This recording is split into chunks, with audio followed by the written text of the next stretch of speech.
പൊളിച്ചാൽ മതി. മറ്റൊരു കമ്പിയിൽ ട്രാക്ക് സെറ്റ് ചെയ്യുന്നു. അപ്പോൾ ഇതിൽ വരുന്നത് 15 വാട്ടിൻ്റെ 3 ട്രാക്ക് ഉണ്ട്. 2 മീറ്ററിൻ്റെ ട്രാക്കാണ്. ആദ്യം ഇവിടുത്തെ പ്ലാൻ ചെയ്തിരുന്നത് 1 മീറ്റർ ആയിരുന്നു. പക്ഷെ ആ 1 മീറ്റർ ആകുമ്പോൾ ഇത് ഏകദേശം 2.80 ഇതിൻ്റെ നീളം വരുന്നുണ്ട്. നമ്മളെ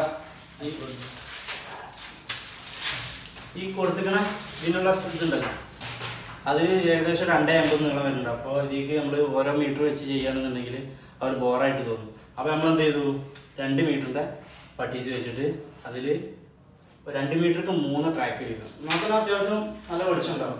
ഇതൊരു എന്താ പറയുക, സ്ട്രെയിറ്റ് നീളത്തിലുള്ള ഒരു റൂമായതുകൊണ്ട് തന്നെ നല്ല രീതിയിൽ ലൈറ്റും കാര്യങ്ങളും റാക്കിലേക്ക് സ്പോട്ട് ചെയ്യാൻ പറ്റും. അപ്പോൾ നമ്മൾ ചെയ്യണത് 15 വാട്ടിൻ്റെ ആണ് നമ്മളിവിടെ ഫിക്സ് ചെയ്യാൻ ഉദ്ദേശിച്ചിട്ടുള്ളത് ട്രാക്കിൽ കേട്ടോ. അപ്പോൾ നമ്മളെ വർക്ക് എങ്ങനെ ഉണ്ടെന്ന് നോക്കിയിട്ട് നിങ്ങൾ അഭിപ്രായം പറയാം. നേരെ ഹെൽപ്പ് ചെയ്താൽ കുറച്ച് പണി എടുത്തിട്ടുണ്ടെങ്കിൽ കമ്പിക്ക് ഹോളും കാര്യങ്ങളൊക്കെ ഉണ്ടാകാനായിട്ട് വന്നിട്ടുണ്ട്. കുറച്ച് റിസ്ക് എടുത്തിക്കണം. റിസ്ക് എടുക്കാതെ നമ്മൾ പരിപാടി നടക്കില്ല.